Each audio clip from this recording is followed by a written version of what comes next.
session. So as you can see that we are starting the hybrid online offline lectures. So today I'm in Nerul Center, and students will now have the option of attending this class physically whenever possible. So for example, as you can see, I'm in a classroom. Students can attend the class physically also, whereas the same class is going to be streamed to you offline. Okay. So any questions during the class, once again, you can just unmute yourself and ask me the questions. I can hear you in the audio, or alternately, you can also chat, message me the questions. Okay. So anyhow, let's begin. Let's pick up what we had done in the last lecture. That was last week.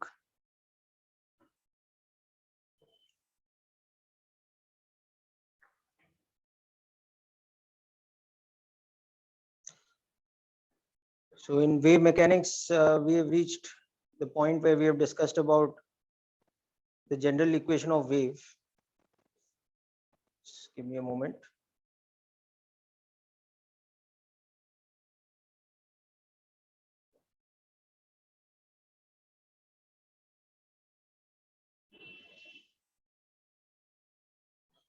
So the lecture that we had on 8th October,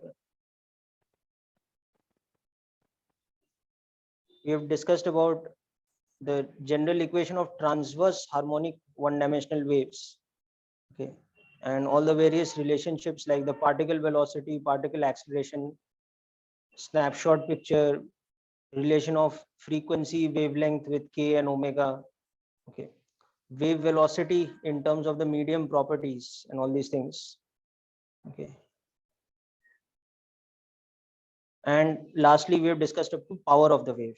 Okay, so we will continue from that point onwards today. So just taking a quick recap of this concept. So we saw that, okay, one-dimensional transverse harmonic wave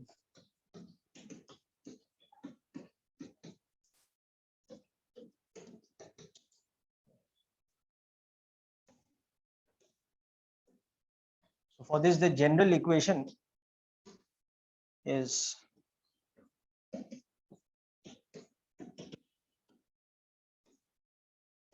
this can be plus or minus depending on the direction in which the wave is moving.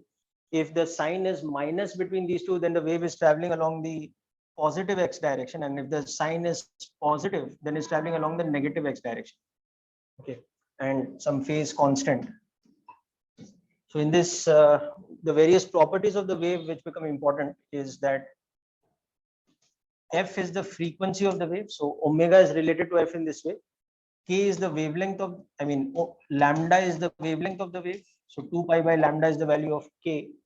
And the propagation speed, which is f lambda or omega by k, is also equal to square root of t by mu, where t is the tension in the string in which the wave is propagating, and mu is the linear mass density. And finally, we had also seen that the power of the wave, the power transmitted, is half mu v omega square into a square, or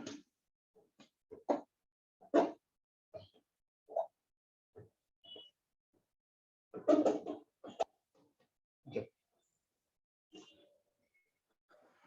So these are the general properties of the transverse harmonic wave that we have discussed till now.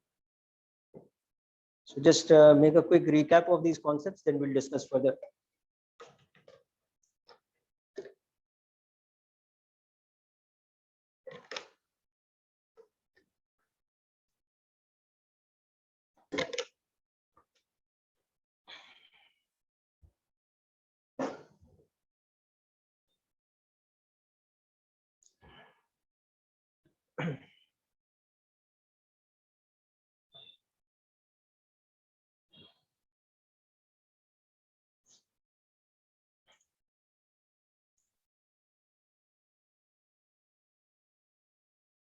Okay, so let's look at an example.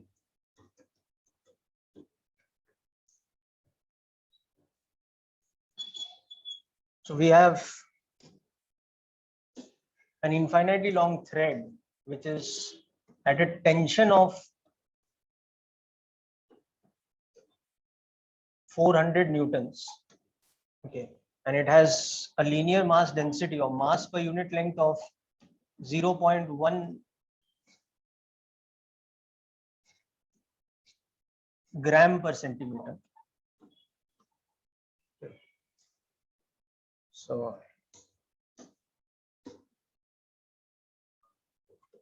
this side x is going to infinity. This point is x equal to 0. Let's see, this is our y-axis. Okay. Now what we do is at x equal to 0, a simple harmonic oscillator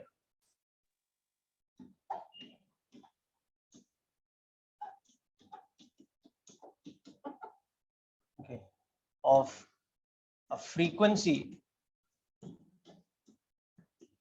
of 1000 hertz. So it's oscillating very fast, 1000 oscillations per second. So is attached such that its displacement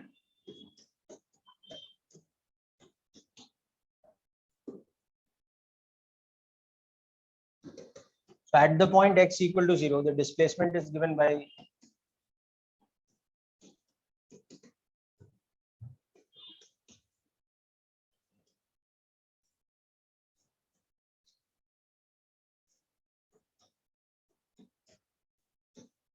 like this. Okay, it has a phase constant. So suppose the amplitude is also given to us 2 millimeters and of frequency this much is attached. Okay. So what happens is this creates a traveling wave.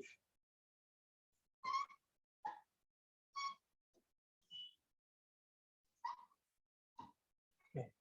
So this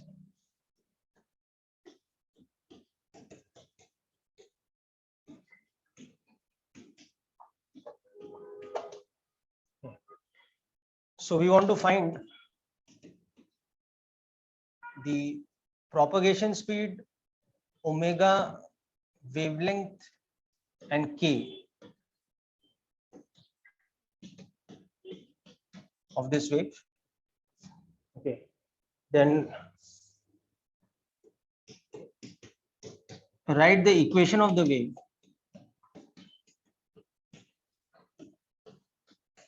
Okay.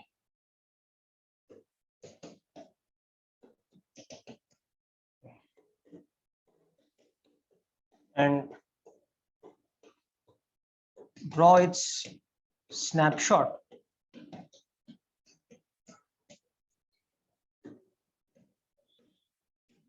at t equal to 0.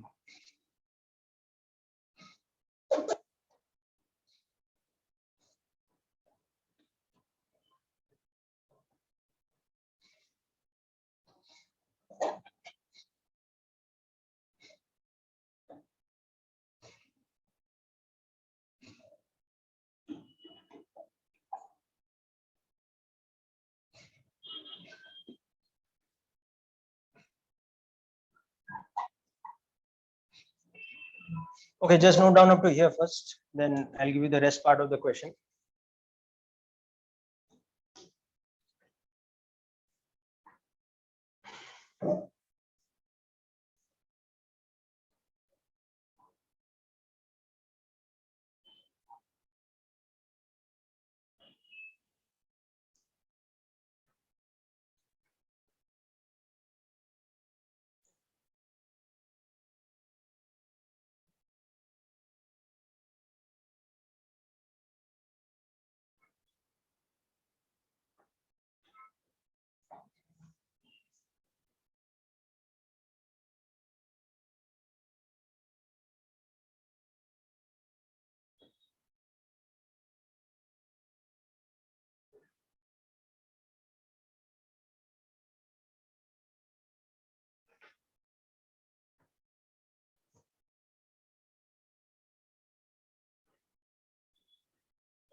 Okay, I've started receiving the answers. Let me check out. Okay, yeah, Shweta, I will send the recording also. Currently, I've just sent the notes of the last lecture. You can just go through that also.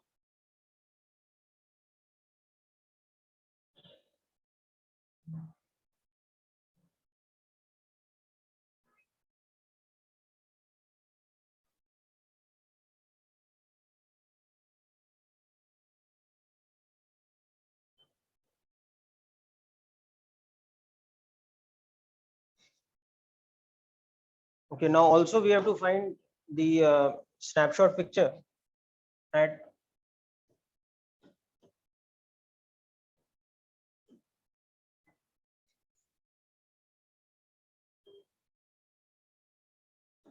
one-fourth of a millisecond. Okay, it's difficult for me to write here. So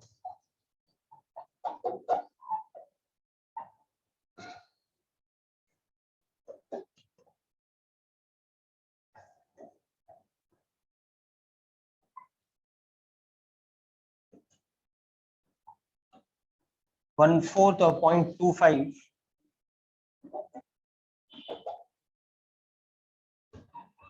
milliseconds.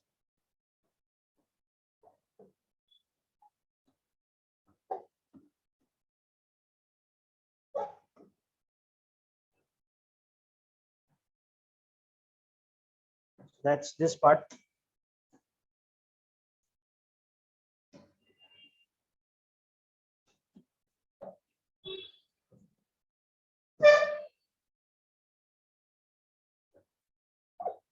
Next part, we also have to find the power transmitted by the wave.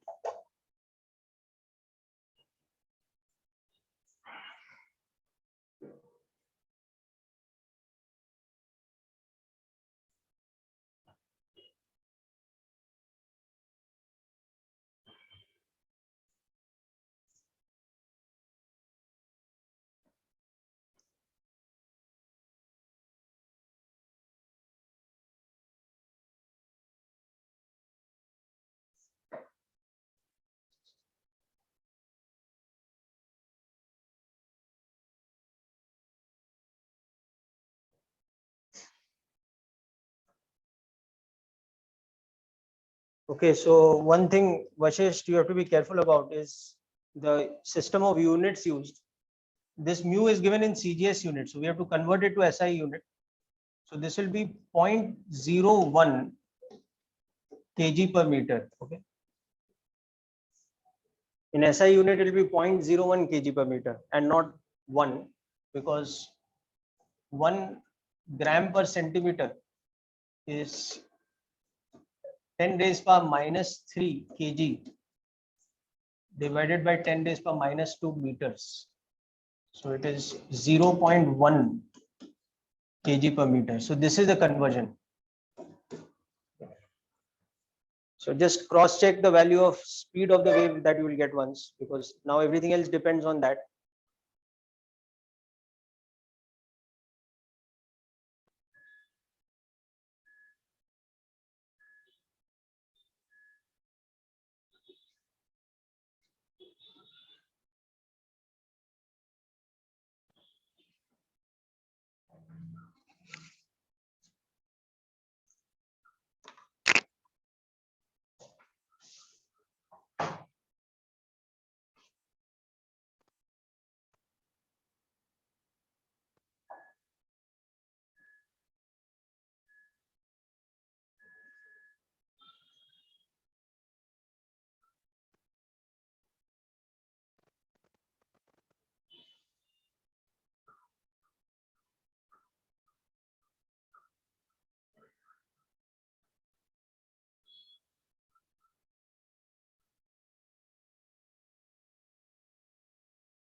Yes, so very good. Yash, your answer is correct now.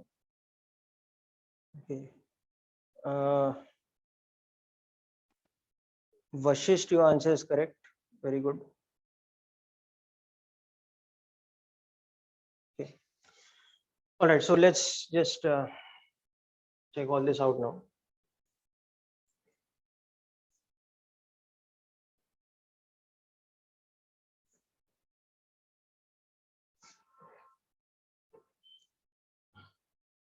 Okay. So people, I'll have to. Yeah. Basically, this is unfortunately something that happens.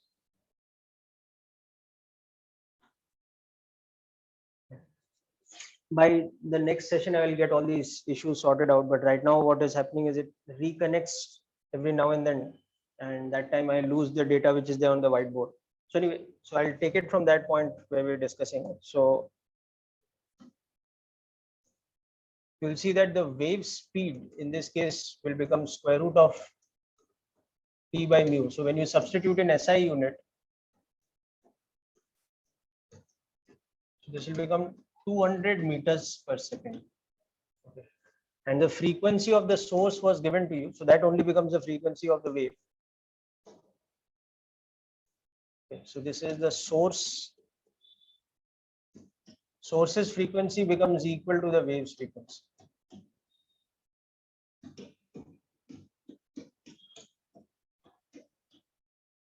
Whereas the propagation speed, you can see, is the property of the medium. Okay.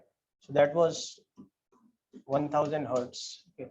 So from this and this, now you can see that the wavelength is becoming 20 centimeters, you can say, or 0.2 meters, whatever. So omega is 2000 pi in radians per second, or you can also write it as 2 pi in radians per millisecond. You can express it this way also. And k is 2 pi upon 0.2, that is 10 pi. You express it in radians per meter. Okay. Or you can also express it as pi by 10 if you express it in radians per centimeter. Okay. So the equation of the wave will become like this.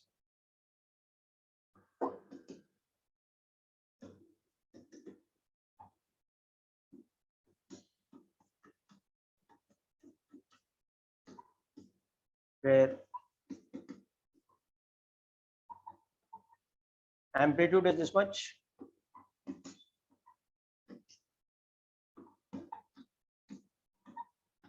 So I'm expressing in milliseconds. Okay. So here I'm taking t in milliseconds. Okay. X, suppose I'm taking in centimeters, and Y I'm taking in millimeters, because these units are like this.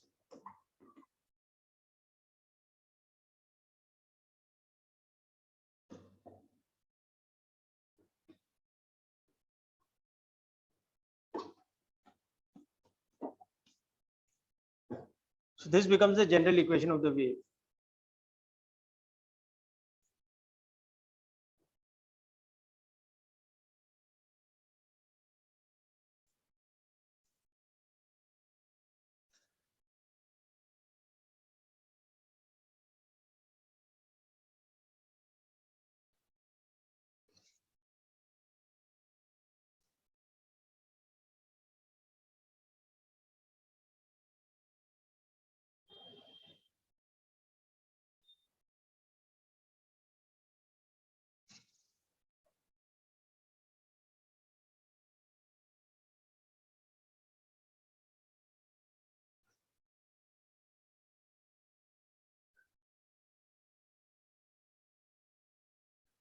Okay, so now we can understand the snapshot picture of the wave at the different given times.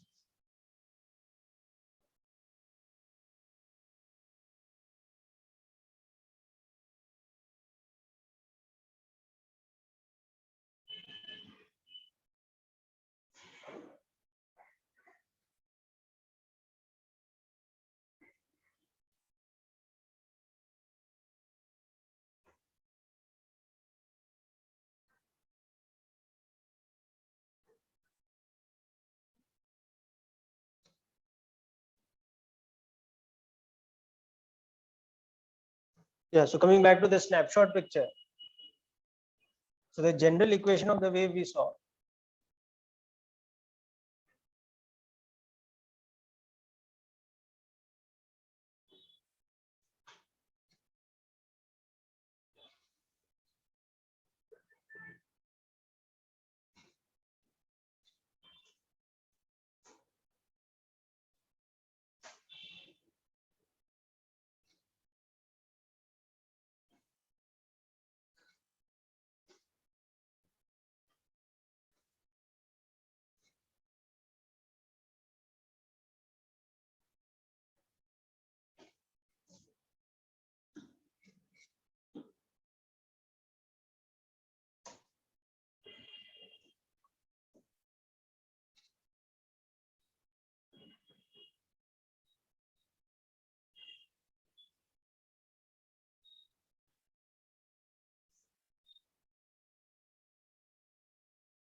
So the snapshot at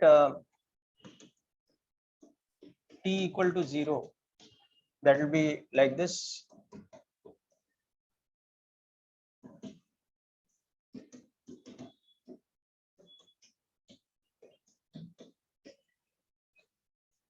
Okay, so that as a wave graph, when we plot it,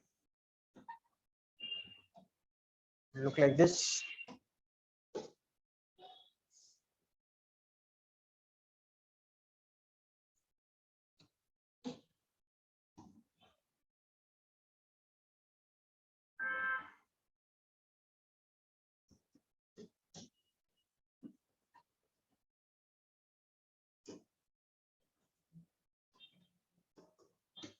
Be like this, and the wave is of course propagating in this direction. Okay. So this is the snapshot picture at t equal to 0. Whereas next I had also asked you to solve for the snapshot picture at t is equal to 0.25 milliseconds.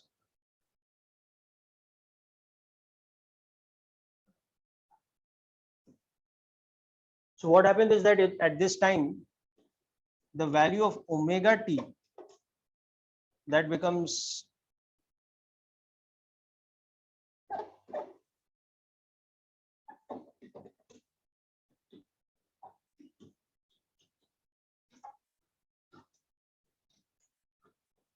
pi by 2. Okay.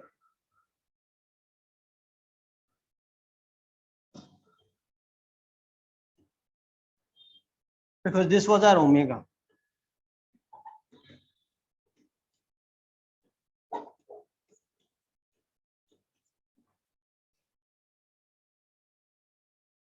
Okay. So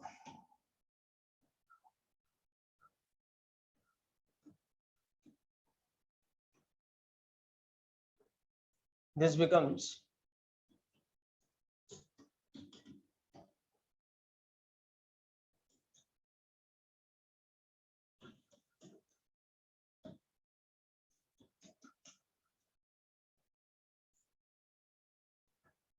this can also be written as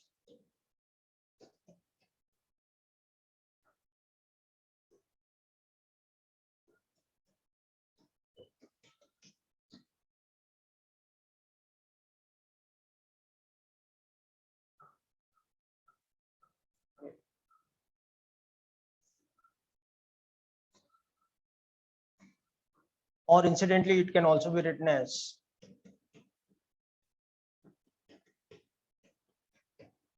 whichever.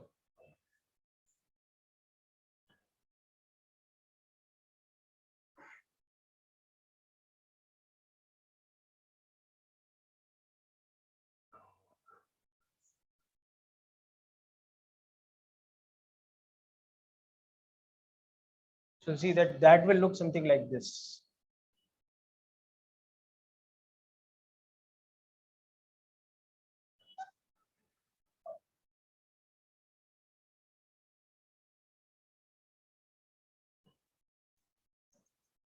Okay, because cos pi by 3 is minus cos pi by 3 is half.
Okay, now let's come to the next part of the question. We have to discuss about the power transmitted by the wave.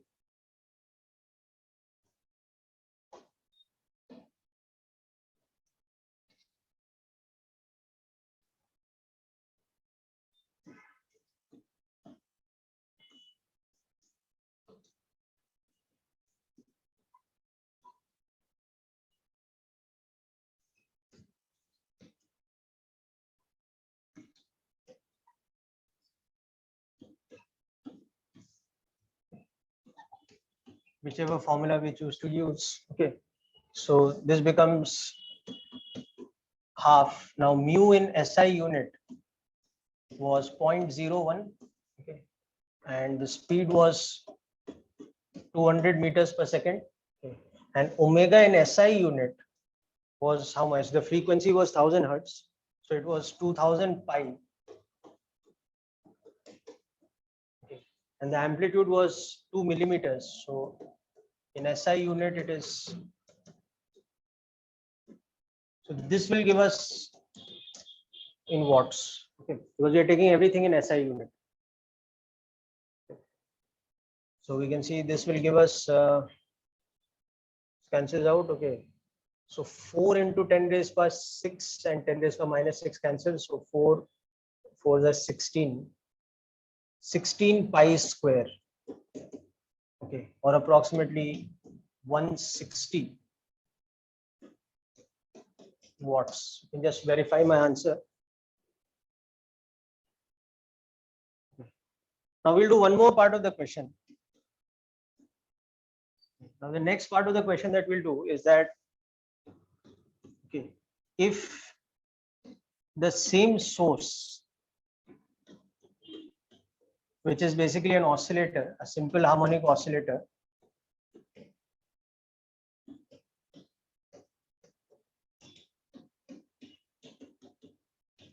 okay, of frequency equal to 1 kilohertz or 1000 hertz, operating at the same power,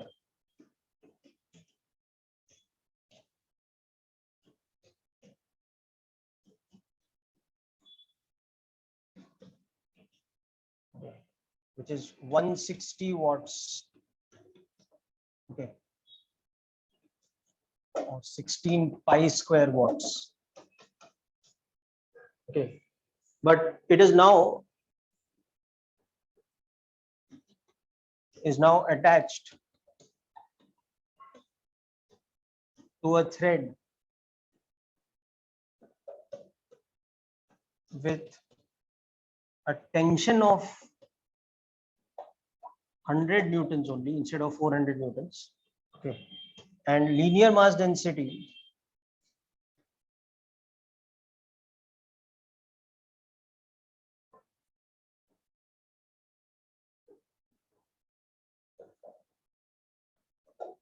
of this much.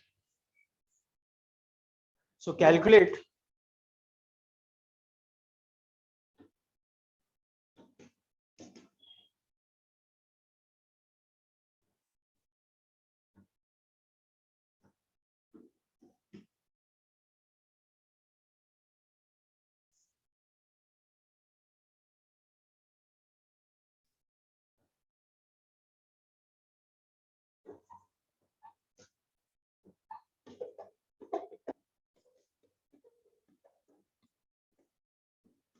amplitude of the wave.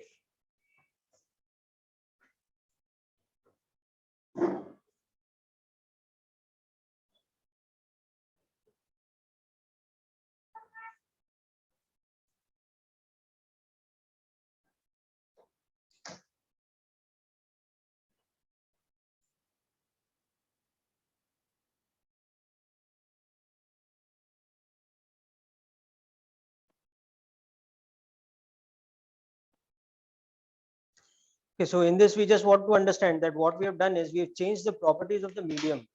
The physical properties of the medium have been changed to a new value of tension and a new value of linear mass density compared to the last case. But the source is operating at the same power as it was operating earlier, 160 watts. Okay, so it's applying the same amount of power into the wave, and it's making the particles oscillate at the same frequency. So accordingly, now which properties of the wave will experience a change and how they will experience a change? Yes, which one's answer is 240? This one's?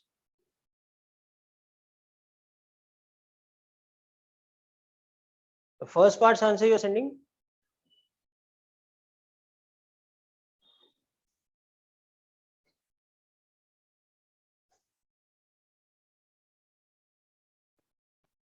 So the second one, the power is same beta. The source is operating at the same power. So what will adjust is the amplitude. You're understanding my point? Oh, okay, good.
Okay, so we can do this question like this by just comparing the two cases.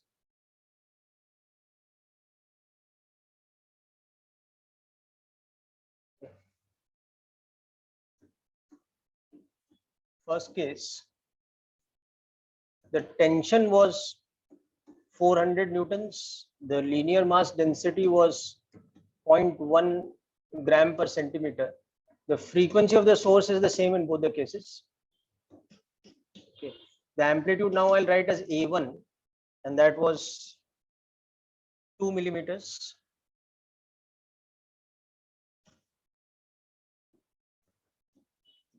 Okay, so the power that we got was 160 watts.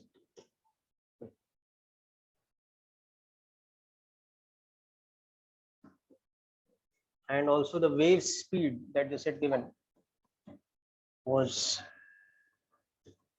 200 meters per second. So the wavelength was 20 centimeters. If I compare the second case, my tension is becoming 100 newtons and my linear mass density is changing to 0.9 gram per centimeter. Okay. So since I know that V is square root P by mu, so I know that the new speed V2 will be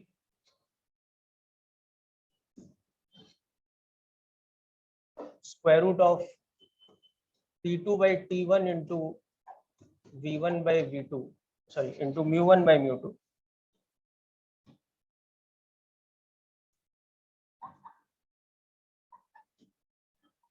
Times V1.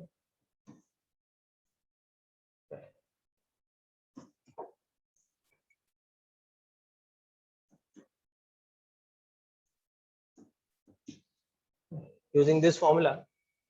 So you can see that tension has become 1/4, right? T2 is 1/4 and linear mass density has become 0.9 times. Okay. So 1 by 2 into 1 by 3. So this will become 1 by 6.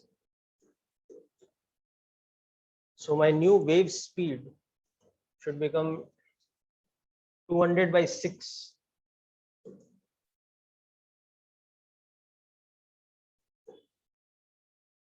Or 100 by 3.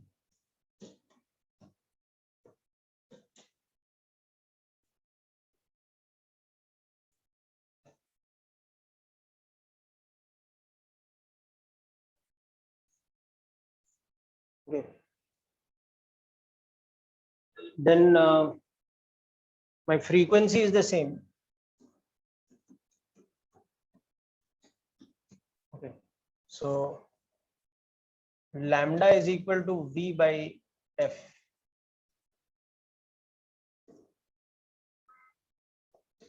So in this case,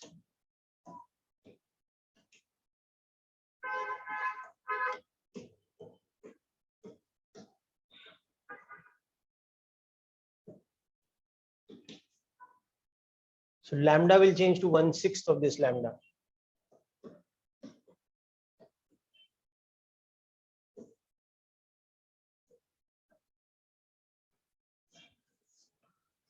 So this is how these values have changed.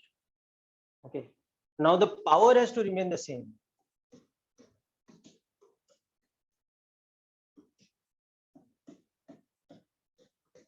So from this, we'll understand how amplitude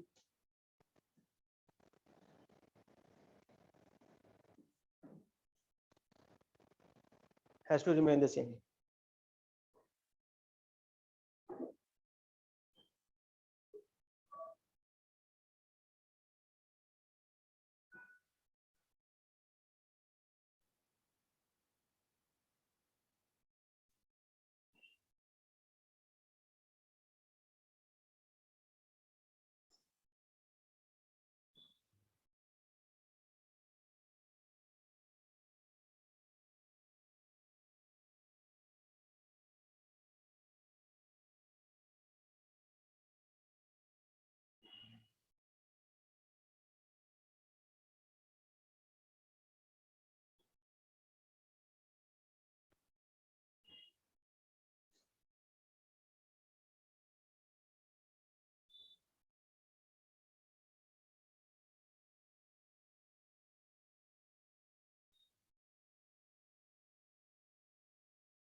Okay, so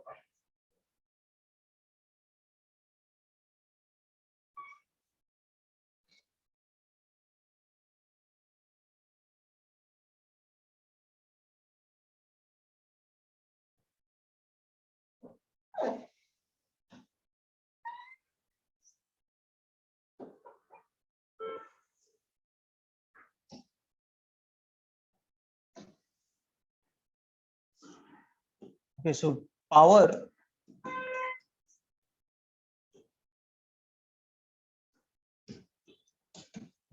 So you can see here that P2 by P1, okay, should be equal to, I mean, P2 is equal to P1.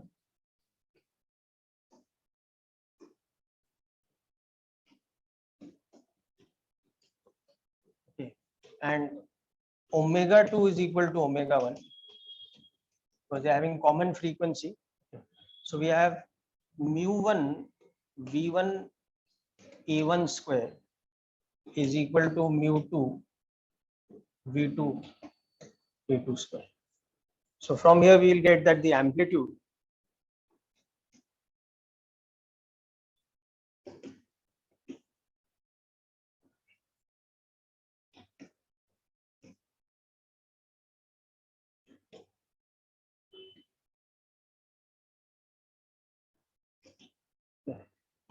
so the second case has a linear mass density which is 9 times the first case. And in the second case, the wave velocity is becoming V2 is 1/6.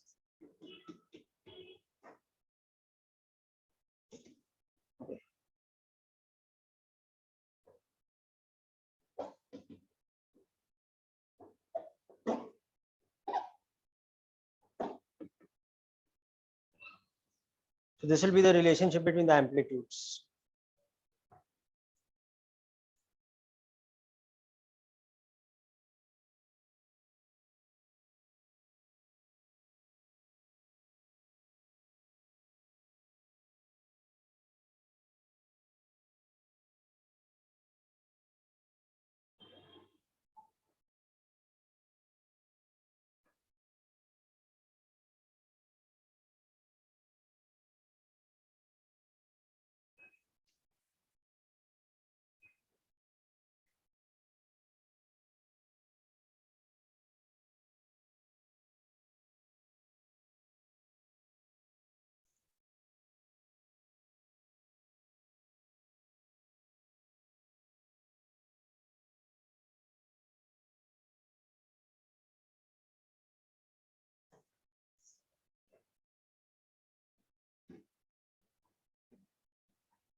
A1 was 2 millimeters. So here A2 will become about 0.27 millimeters.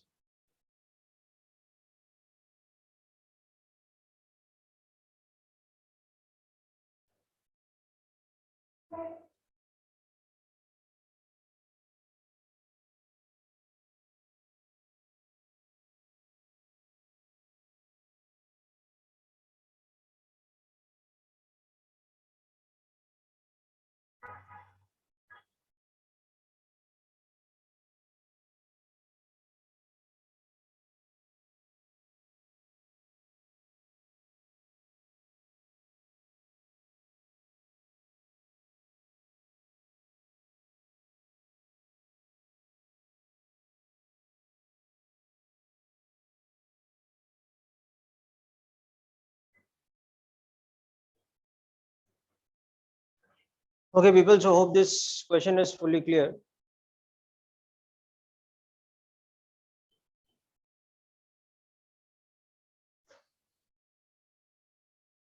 Okay, so this is all about the fundamental aspects of wave equations.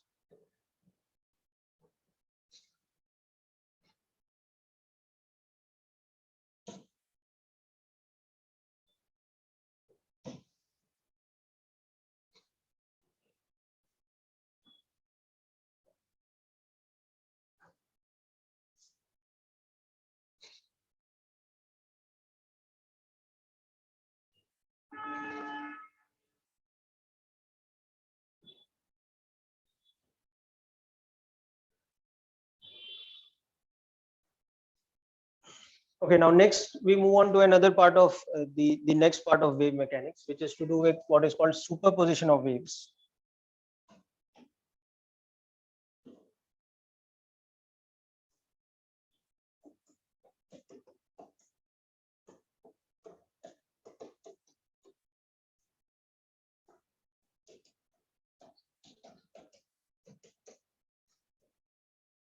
Superposition of waves is all about the overlapping of waves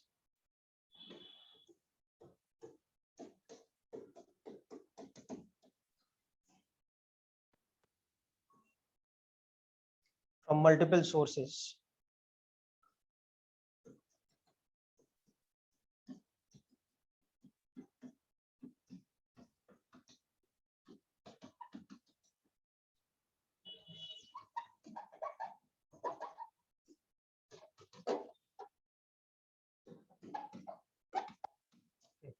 If in the same medium we have multiple sources from, we have multiple sources which are propagating multiple waves.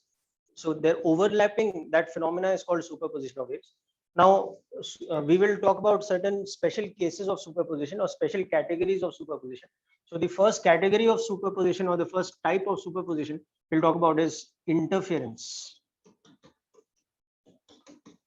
Okay, so there's a specific phenomena in wave mechanics or a specific type of superposition, interference of waves. So, of course, remember here we're talking in context of which type of waves? We're talking in context of one-dimensional transverse harmonic waves. Okay, so we are still within that chapter of transverse waves.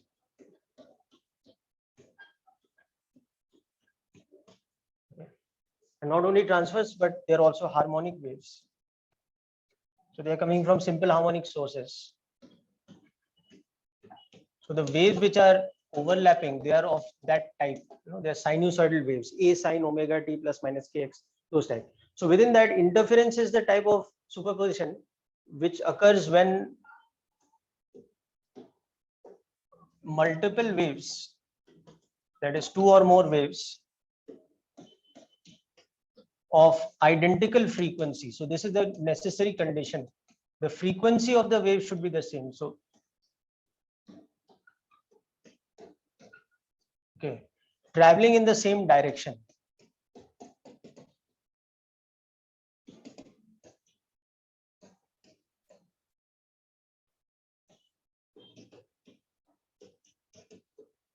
So these two become the necessary conditions for interference, that they should be of identical frequency and they should be traveling in the same direction. So when such waves overlap, okay, or what we call in physics superimpose. Okay. The resulting phenomena is called interference.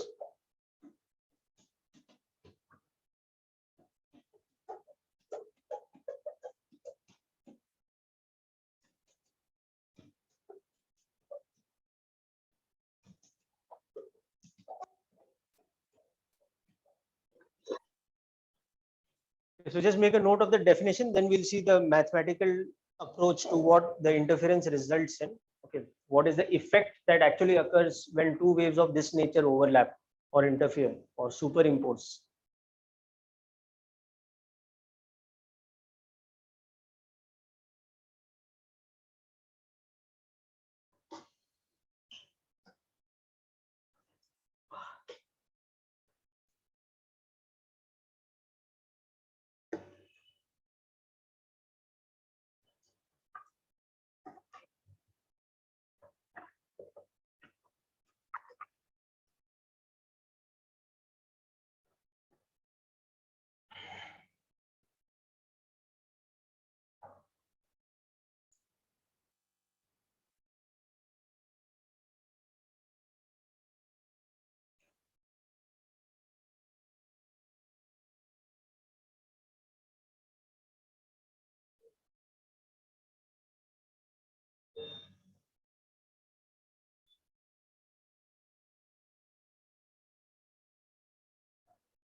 Okay.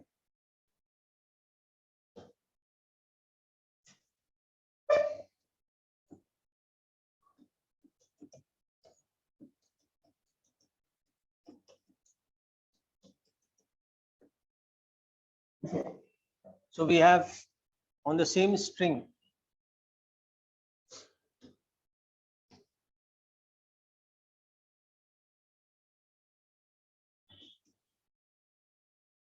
we have, let's say,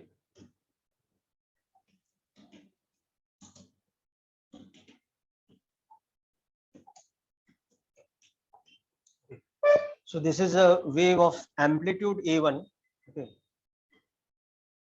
frequency f equal to omega by 2 pi and k equal to omega by v, where v is equal to square root of t by mu. So t and mu is the properties of the string. Now let's say there's also somewhere another source, a second source, which is creating waves of this type. Might be having a different amplitude, but of same frequency. So y2 is maybe having a different amplitude A2, but it is from a source of the same frequency f as that one. So it has the same omega.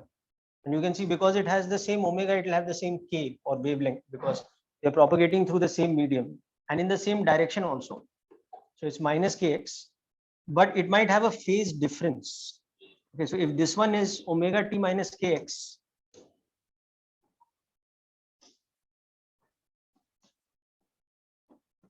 then in comparison, this one might be omega t minus kx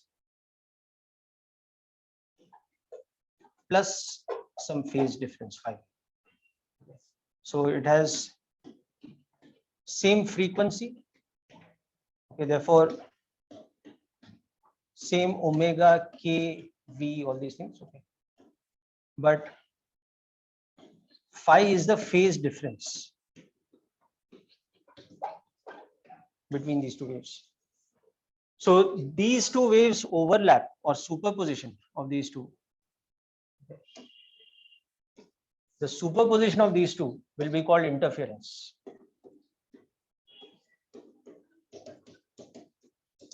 That is the phenomena of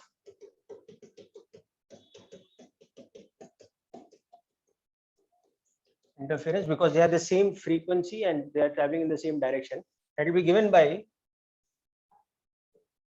the net displacement at any point will become y1 plus y2. So now we will substitute y1 and y2 like this, and we will use the trigonometric equations method to simplify this, and we will see that this will result in some net amplitude, but same frequency, same wavelength, and some phase constant. So we will see how to get from this step to this step and how to calculate the value of net amplitude. But the superposition of two such waves will result in a wave. So this interference, it results in oscillations of medium particles at same frequency, okay, but some net amplitude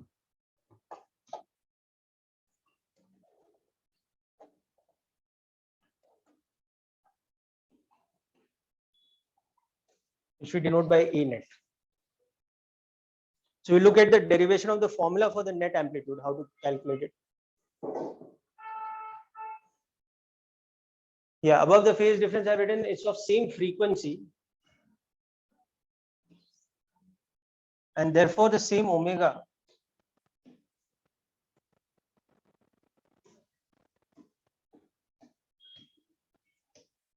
same frequency as this wave, okay, and therefore also has the same omega, same k, and same wave speed.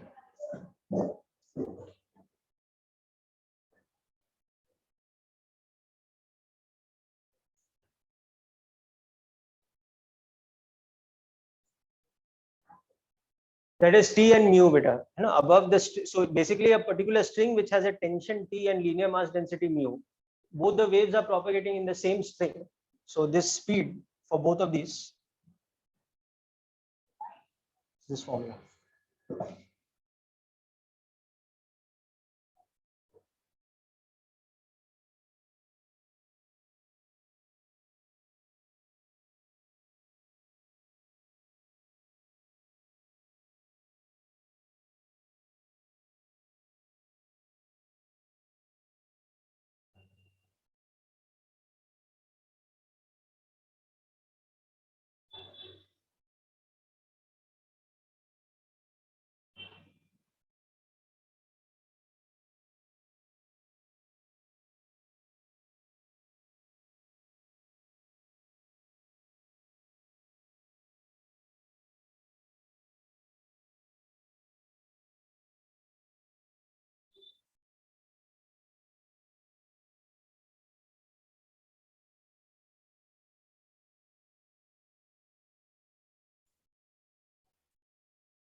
Okay, so now let's get down to the mathematics to understand how much the value of this net amplitude is going to be, how we're going to calculate the value of this net amplitude.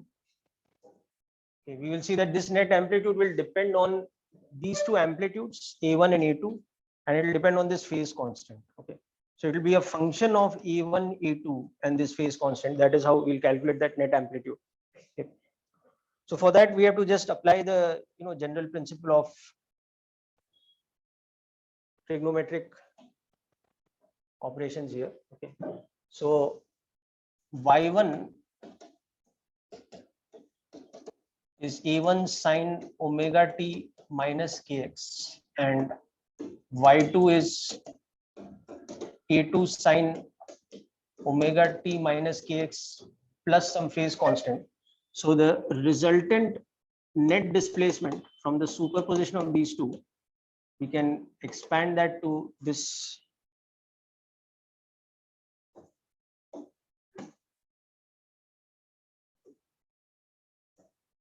Now,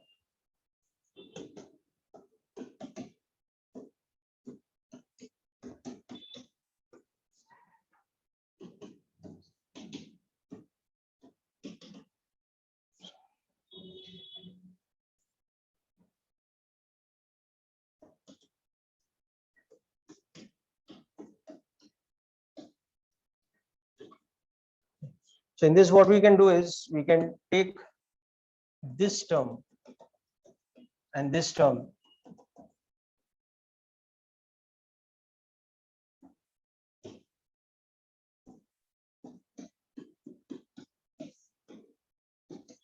as, let's say, some alpha. Okay. So next, this becomes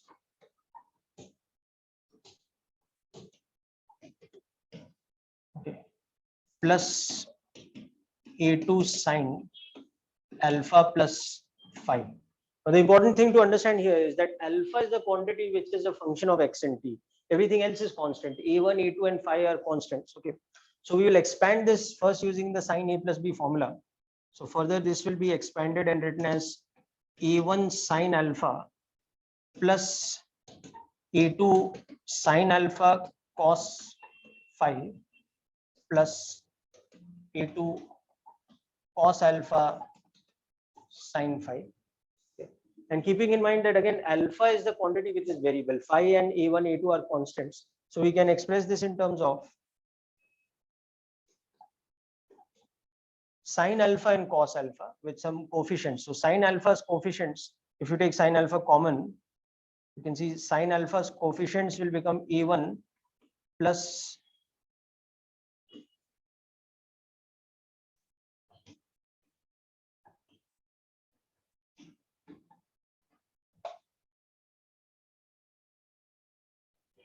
so this whole term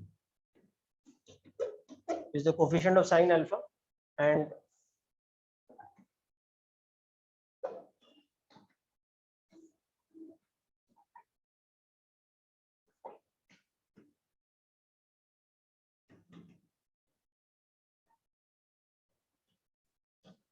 this is okay, the coefficient of this. So now this is a constant, so we can denote this whole term as a, some constant a.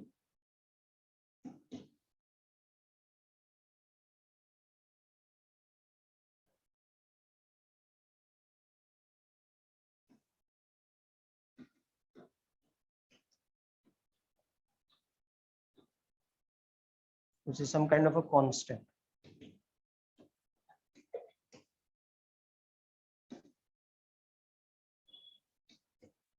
Okay. And similarly, this term is also a constant. So you can denote it as some b. This is another constant. Okay. So with this now, next step, this equation is reduced to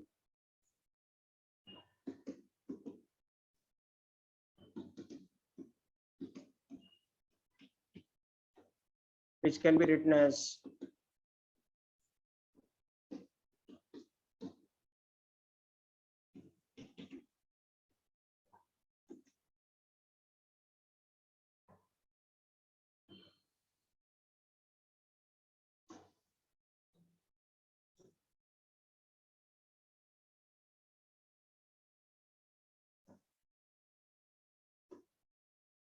some term like this.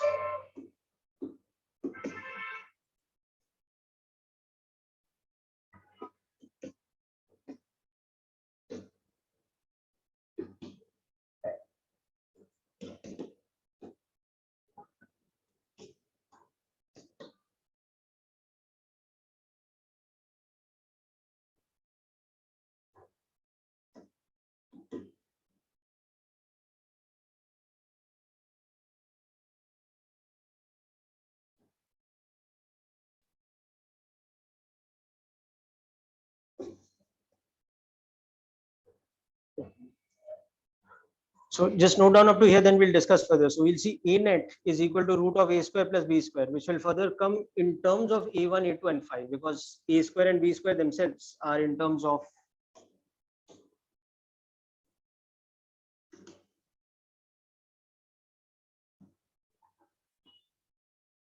okay, just note down up to this step.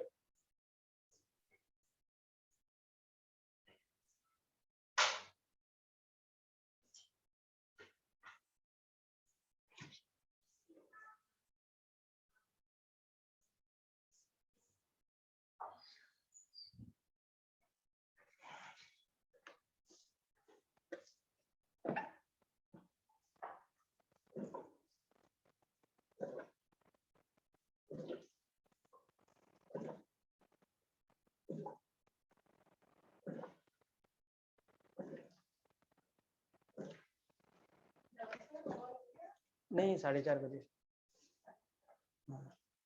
2:30 to 4:30 जाना है।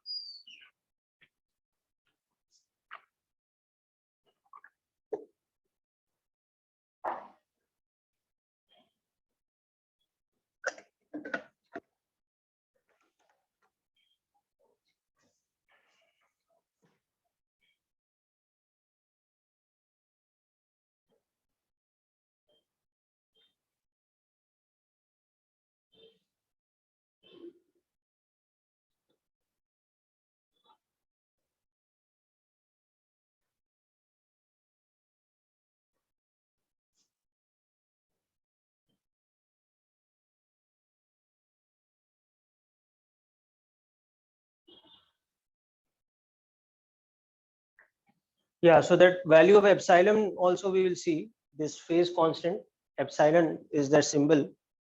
Okay, so we'll see that also comes in terms of a1, a2 and 5, whereas that net amplitude which is root of small a square plus b square, that also will be expanded in terms of a, b and 5.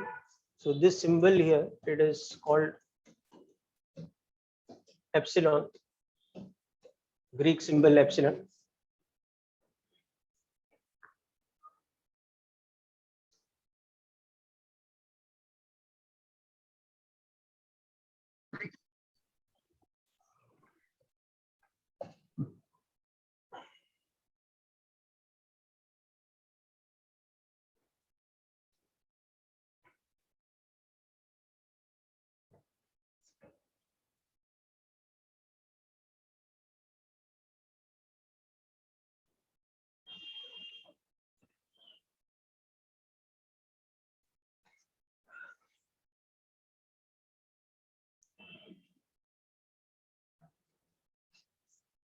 Okay, so hopefully all of you have reached up to this step here.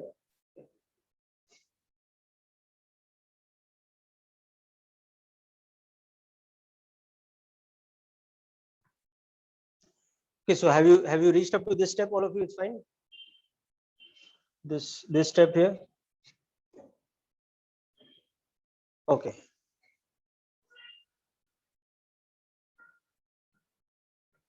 So now in this we can see that what we are getting is that if y1 is equal to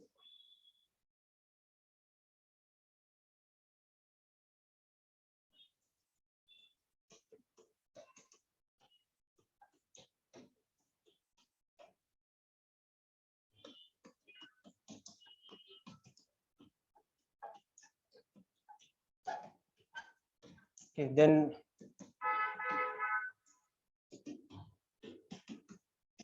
this becomes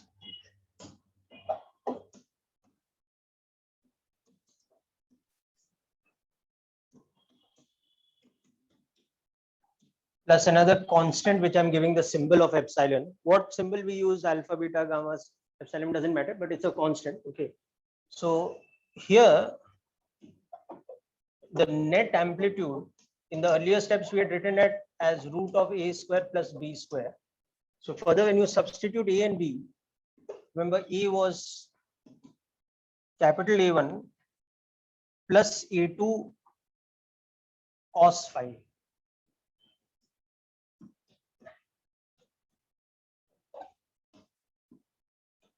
And this one was A2 sin phi, that was small b. So it's that very similar calculation, actually the same calculation that we have done in vector algebra earlier, but now it is applying to the addition of amplitudes which have a phase difference of phi. So the final formula from this that we get is that the net amplitude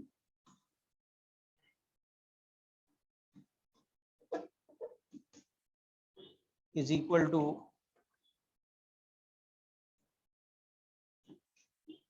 square root of a1 square plus a2 square plus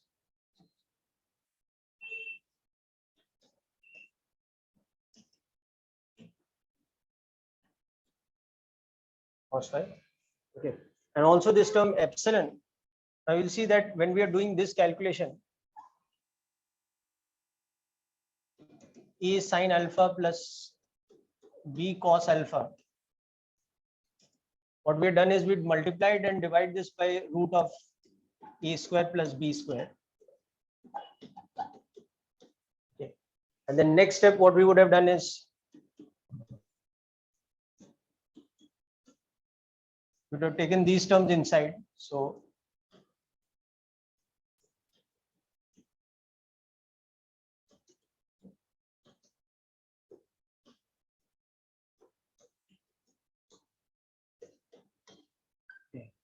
and then next term, next step, you would have taken this term as cos epsilon, and this term then correspondingly became sine epsilon because the sum of their squares is 1, and therefore then this whole term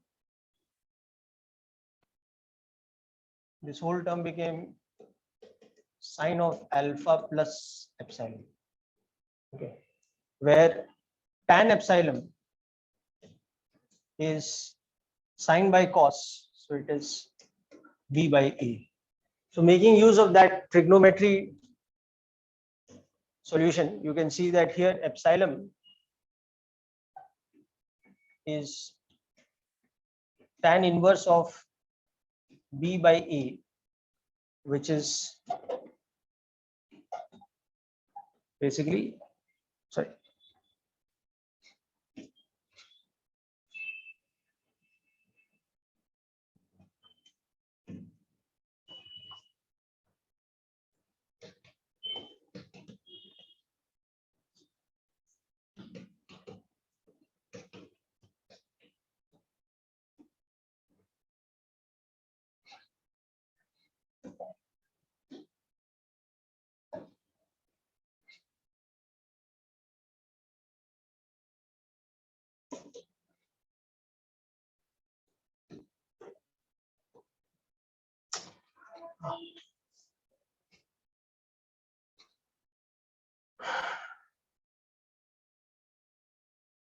okay, students, I seem to have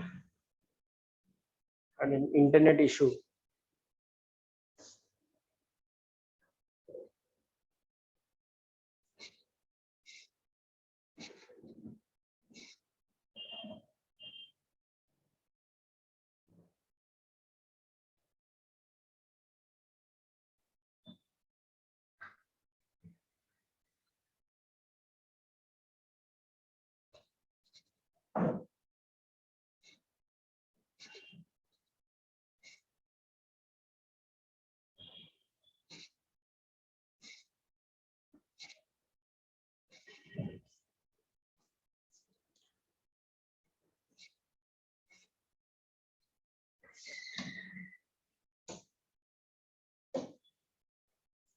Okay.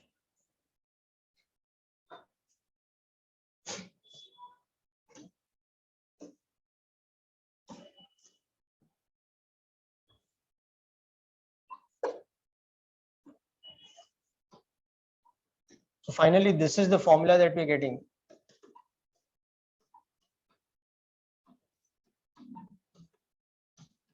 So this is the resultant wave phenomena from the superposition of y1 and y2, where we saw that the net amplitude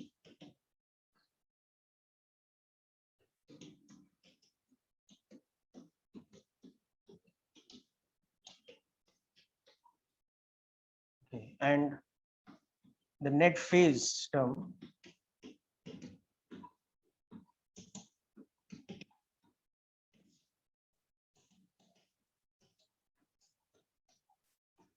kind of,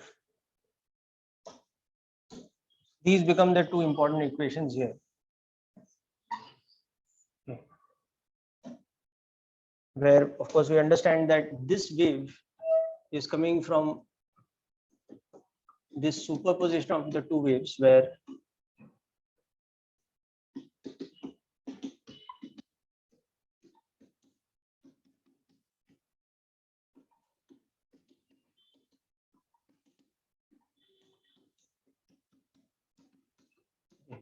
So this is basically what we call the interference, which is the superposition of, in this case, two waves of identical frequency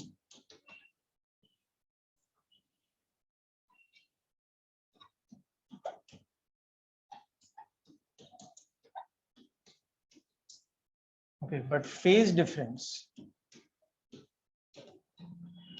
phi, okay, traveling in the same direction.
Okay, so now as you recall from vector algebra, we can represent this whole operation by a diagram.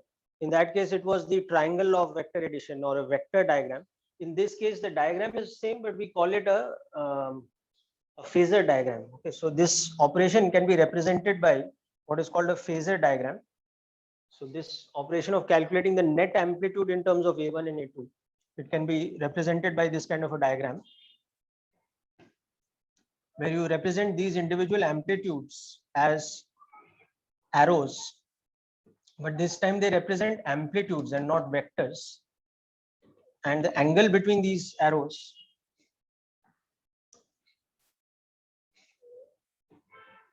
that is nothing but the phase difference phi. So the third side of this sort of a triangle, on this third side becomes the net amplitude, and this angle becomes epsilon. So instead of this formula, instead of memorizing this formula, you can just remember this concept in terms of this phasor diagram. Okay,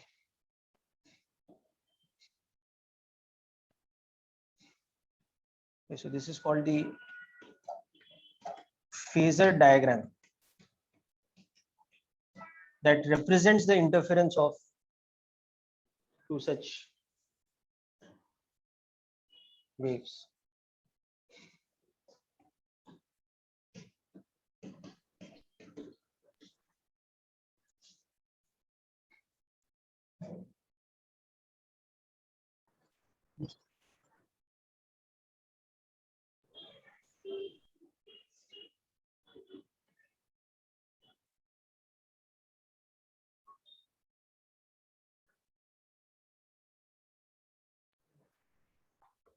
So let's look at the application of some examples with this next. Okay.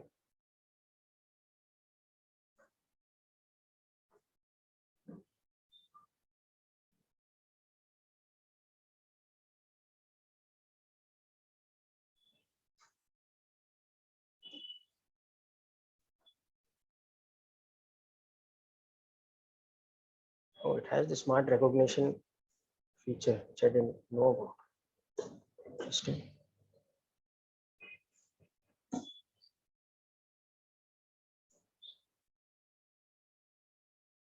Okay.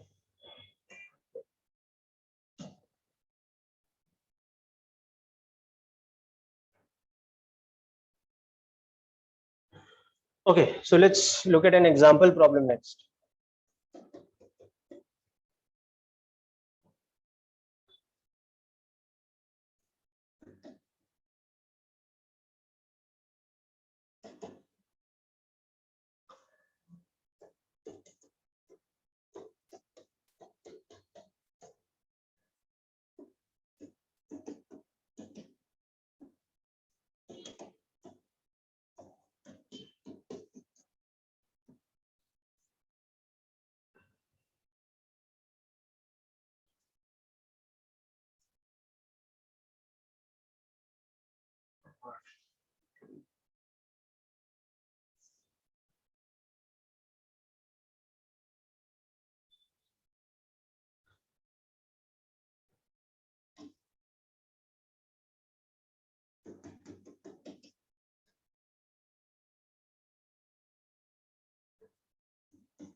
Okay, so suppose we have this phenomena where f is equal to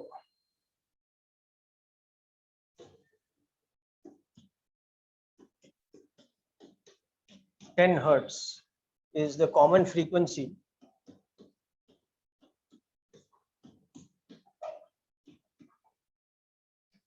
of both the waves Okay, traveling.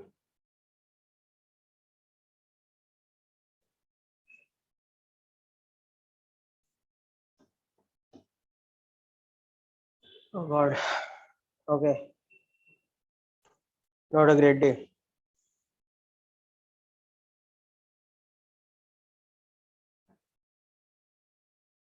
Okay, people, we'll try this one more time.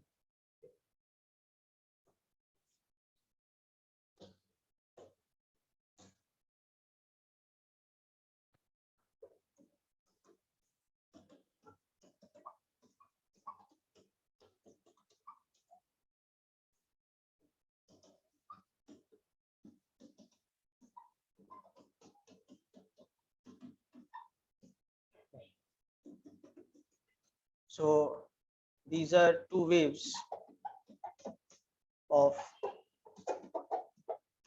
common frequency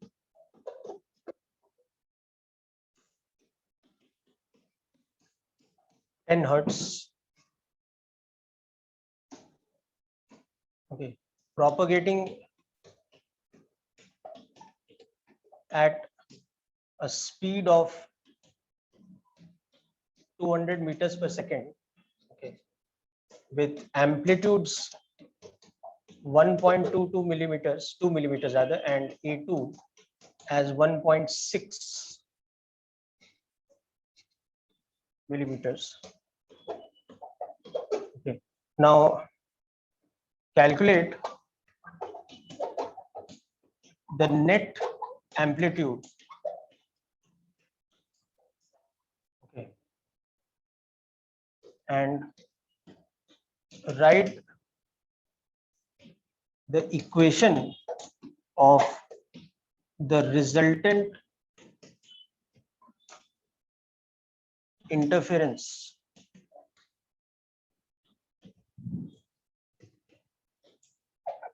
from their superposition if phi is equal to 0, phi is equal to pi by 2,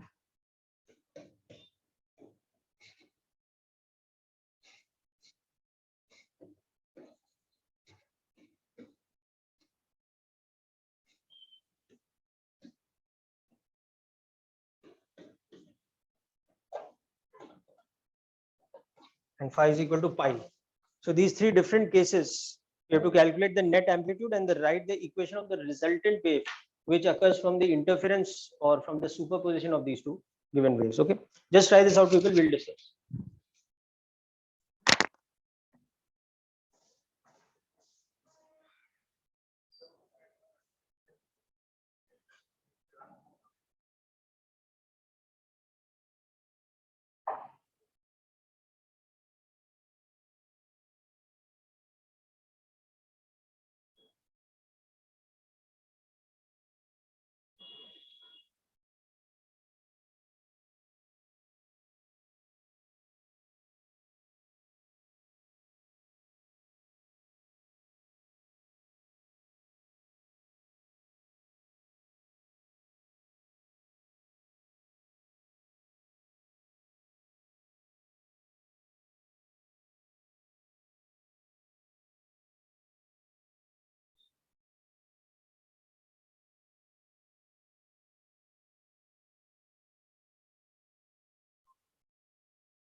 Okay, so people, let's. Okay, I've got some answers. Let me verify them. Yes, very good. Yash, your answer for the first part is correct. Okay. Second part is also correct. Yes, very good.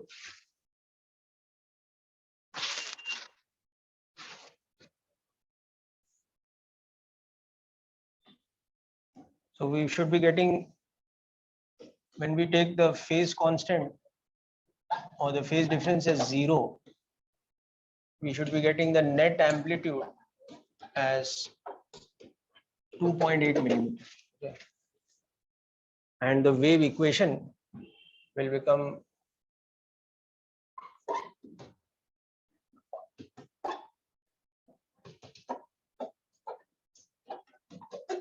like this. Okay, where omega is 20 pi radians per second and k is pi by 10 radians per meter.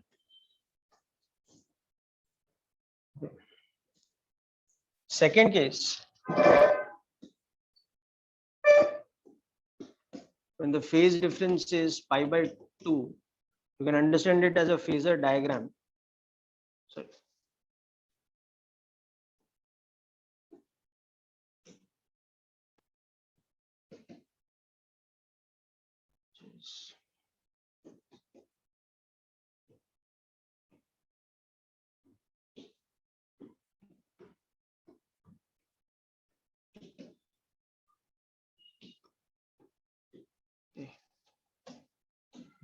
so my net amplitude will become this now.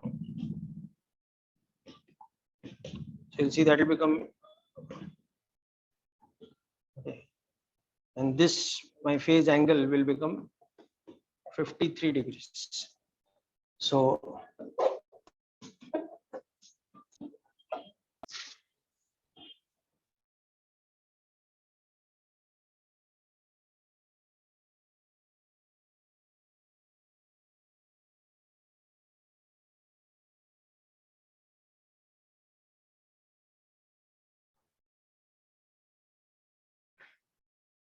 oh, so students, I think I got disconnected in between. So anyway, hopefully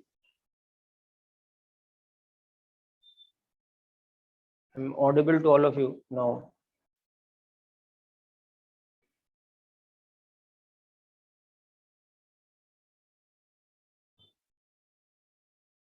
Yes, that is correct. Yes, okay.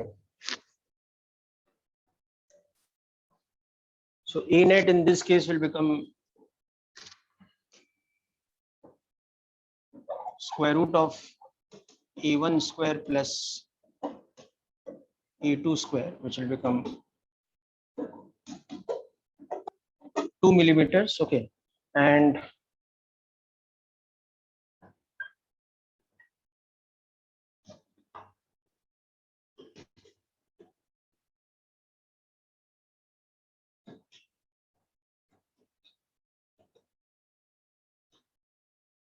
where this epsilon will be 53 degrees.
Yes, correct for the third part also, yes.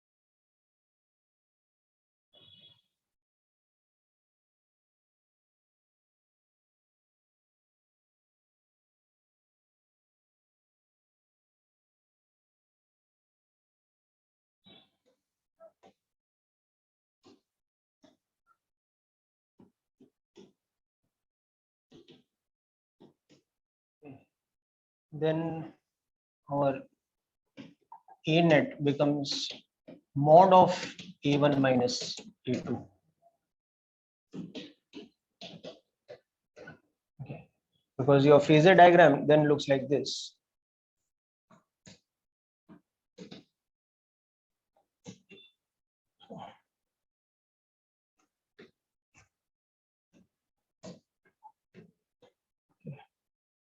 Now correspondingly, your second wave's amplitude is at a phase angle of pi. It's 1.6 millimeter. So your resultant amplitude is then this.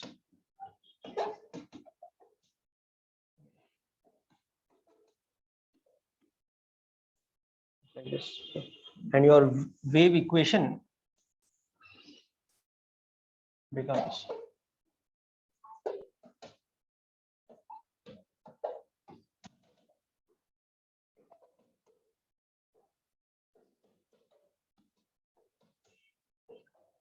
you can see the resultant phase angle is pi.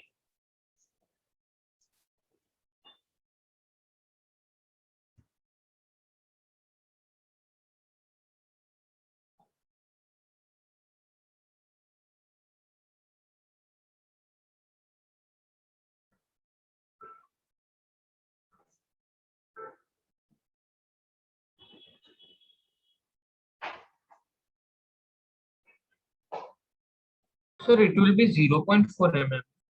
It will be 0.4 mm. 0.4, is it? Yeah, sorry, my mistake. The difference of these two will be 0.4. So this one is correct. This. Yes, that's correct. Just make a correction, everyone. This will be 0.4 mm, the resultant amplitude, because it is the difference of 1.6 and 1.2. Okay. Now you can also see you will get this from the formula if you just put cos phi is equal to -1. Okay. If you use that a1 plus a1 square plus a2 square formula, so in that your cos phi in this case becomes -1. Okay. In this case, your cos phi becomes 0, so that's why you get this formula. Whereas in this case, your cos phi becomes +1.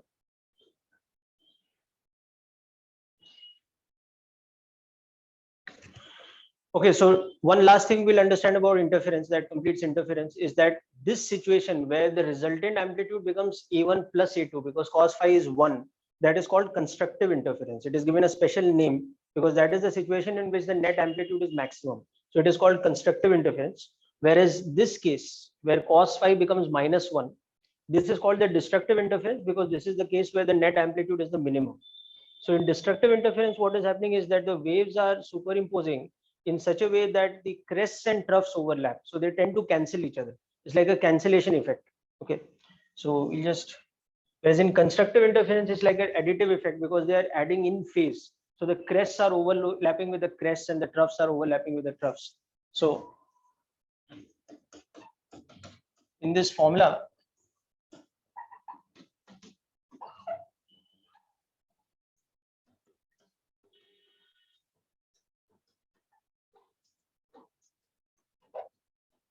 okay, for cos phi equal to +1,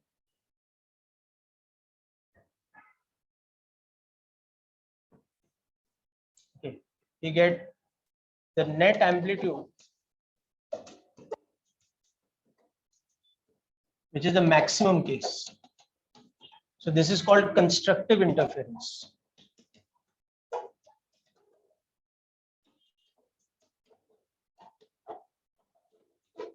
And the condition for this is that cos phi, for it to become +1, phi should be of the type, in general, 2 and pi, where n could be any integer.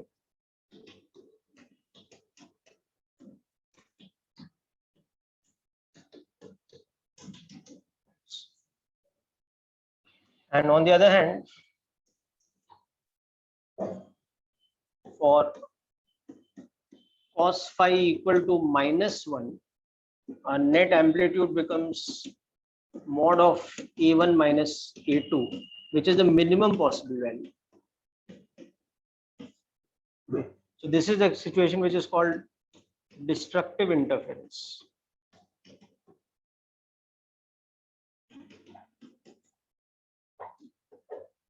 And the condition for this to happen is that phi should be equal to plus minus pi plus minus 3 pi, or in general any odd integer multiple of pi.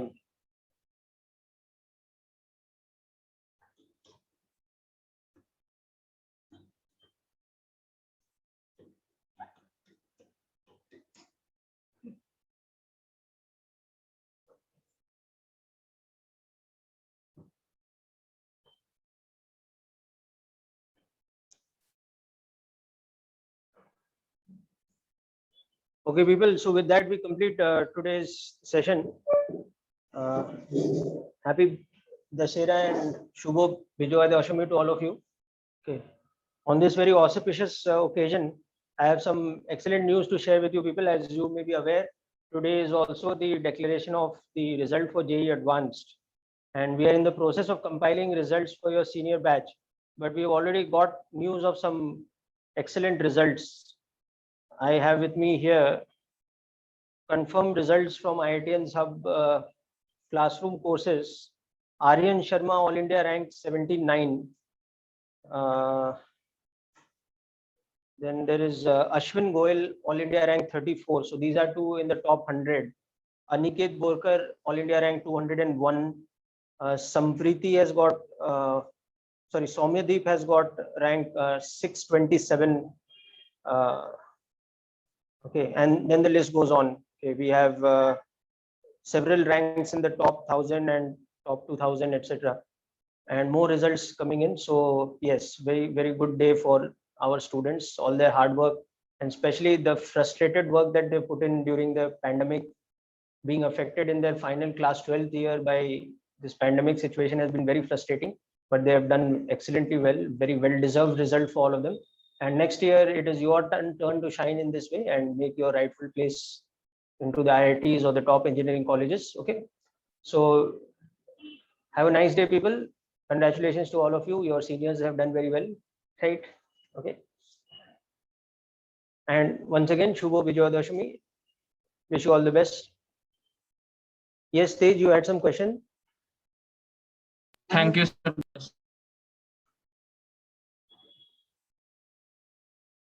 Oh, my rank. It was long ago, yeah. I graduated more than 15 years back from IIT. More like 17 years now. Yeah. Yeah, my rank was 545. Yeah.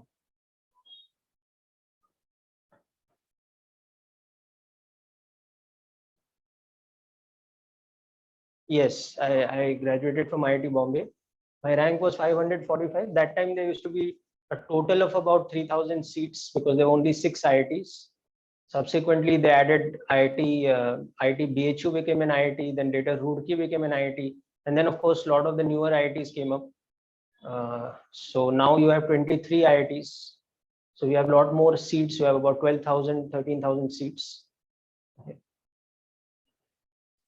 Okay, people. So wish you all the best. Yes, IIT Bombay will be conducting the next year's JEE. This year it was IIT Kharagpur. So every year, one of the IITs has the responsibility of formulating the question papers, then printing it and all that. I mean, now it is computer based. So multiple question sets, etc. have to be made. Anyhow, so that's it for today's session, people. Have a nice day. So next time we'll pick up the next part of waves, which is standing waves, the other type of superposition. The first type of superposition we saw today is interference. So next lecture, we'll see the second type of superposition, which is the creation of standing waves. Bye and have a nice day.